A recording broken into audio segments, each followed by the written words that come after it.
Un enfant qui exprime beaucoup de colère, beaucoup de mal-être, beaucoup de malaise, est bien souvent un enfant qui est en état d'insécurité. L'insécurité, elle peut être à l'un des 3 niveaux.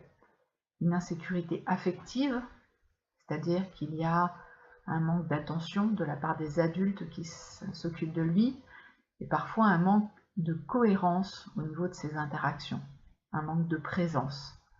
Voilà, l'enfant a besoin que l'on soit totalement présent avec lui quand on s'adresse à lui, qu'on le regarde dans les yeux, qu'on peut lui tenir la main, qu'on lui parle en face.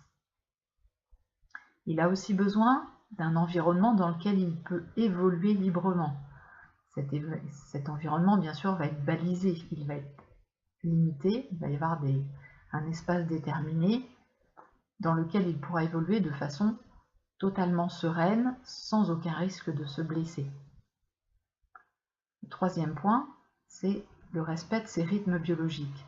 C'est vrai qu'un enfant va se sentir en insécurité si on le réveille régulièrement alors qu'il fait la sieste, si on le recouche alors qu'il n'a pas envie de dormir, si on l'emmène directement sans le prévenir alors qu'il est en pleine expérimentation dans un jeu.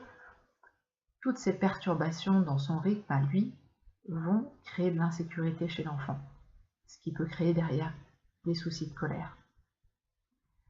Maintenant que je vous ai expliqué ceci, je peux vous inviter à observer chez vous ce qui se passe et comment ça se passe, afin de déterminer s'il y a des choses qui sont à améliorer et quelles sont celles que vous pouvez améliorer pour que votre enfant fasse moins de colère et exprime moins souvent du mal-être.